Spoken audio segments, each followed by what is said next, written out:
Hi, it's Stuart Sutton at Acre Plus Homes. Hope your day and your real estate are going great. When I was a junior in high school, which as you can tell has been a while, I joined the swim team. I'd never swim competitively, but a couple of friends encouraged me because they were on the team. Well, when I arrived for my first practice, the coach had already agreed. Even though this was a very late age for someone to start swimming, the coach had agreed. We jumped into the pool to proceed with the workout he had laid out for us. I thought this is going to be pretty arduous, but I think I can make it. After we did the sprints and the long distance swims and all the things he had laid out, my arms and legs were both rubbery. I wasn't even sure I could walk. I was absolutely exhausted. The coach then walked out and proceeded to lay out the real workout because what I had just experienced was a warm-up. Well, I was caught by surprise. After the warm-up, I was so relieved I'd made it to this point, and then he laid it on me. Here's the real workout. Well, the reason I'm talking about high school swimming in relation to your real estate transaction is so you don't get surprised like I was. Let me show you what I mean. The second negotiation begins after the home inspection. You see, the buyer and the buyer agent are going to take what's on the inspection report and ask the seller to do certain things. They may ask for funds. They may ask for actual repairs. So this is the second round of negotiation, and it begins now. Here's some rules you absolutely need to follow. Always get that request in writing. I've seen too many times where a buyer agent made a request via an email or a text or even verbally, and the seller said, sure, we'll do that.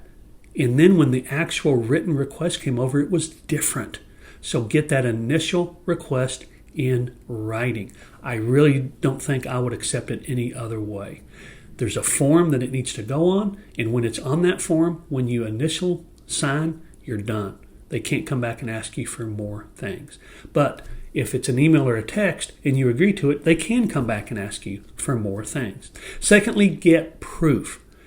I've seen too many times when a buyer asks for something that wasn't even on the inspection report. They want the air conditioning serviced and cleaned, and the inspection report had actually said it's in great working order. Didn't ask for it to be serviced. They just wanted that done because they wouldn't have to do it later. So bottom line is that when you get proof of things, you can go back and say, gosh, I'm not sure why they asked for this. It looks like this is fine.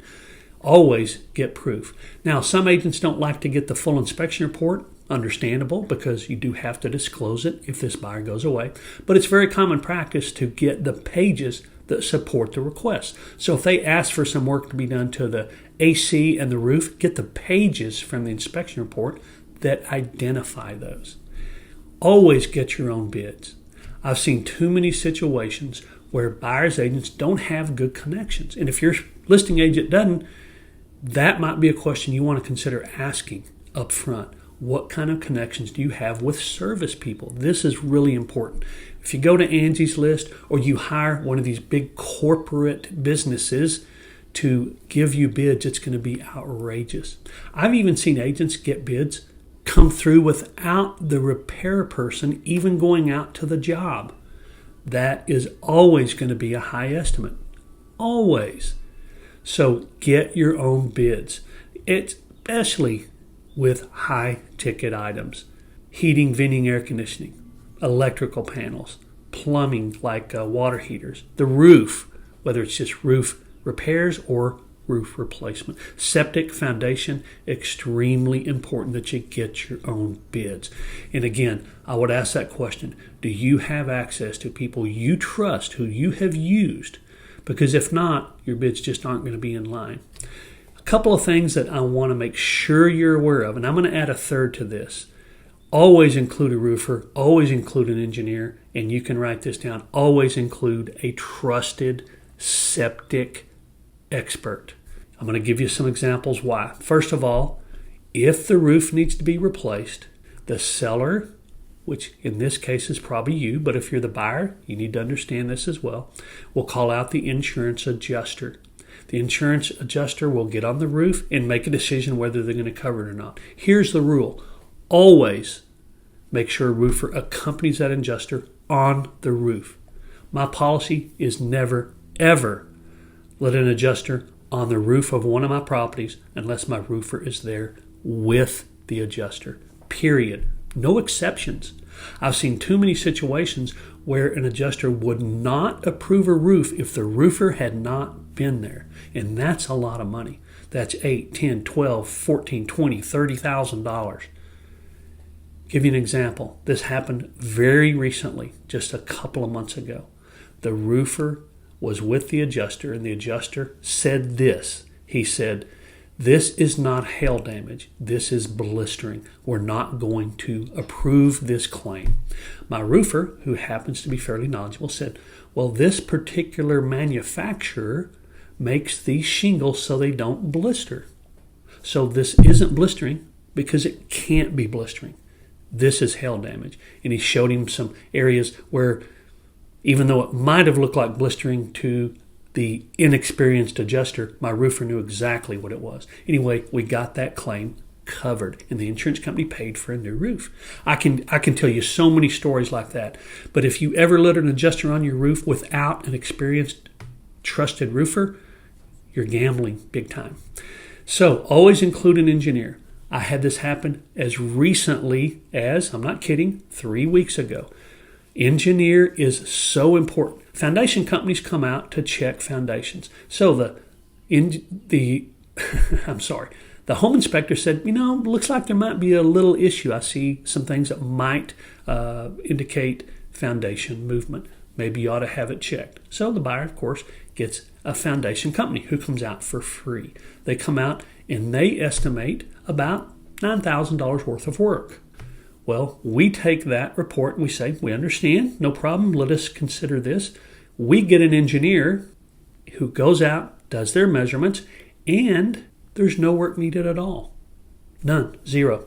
Now, what's the difference? Well, the foundation company, even though it was within tolerance, told the buyer that to be safe, they should go ahead and do the work so there wouldn't be any future movement. Well, there wasn't enough movement at the moment to require work. But the foundation company, it's not illegal to say, we recommend you have some work anyway, but it's not required. Well, under that situation, the seller paid for no foundation work. And I've seen much worse examples than that, I assure you. So if the foundation company comes out and says everything's good, you're okay. But if they don't just take that as gospel. Get an engineer. $750 for an engineer is a whole lot cheaper than $9,000 of foundation work. Hope that makes sense. Now I'm going to add one more. Septic. If you have a trusted septic expert, never take the buyer's bids for septic. This is a true story too. Everything I tell you are actually true stories. I've got more than you can possibly imagine. We were asked for $30,000 for septic replacement. Our expert came out, and I'd be happy to share any of these referrals with you, by the way. Our expert came out, assessed it, and he said, I can take care of this for $1,200 and you'll have a perfectly fine septic system. Well, that particular situation, the buyer understood who and what was going on, and we made the $1,200. I say we. The seller made the $1,200 worth of repairs, and we closed.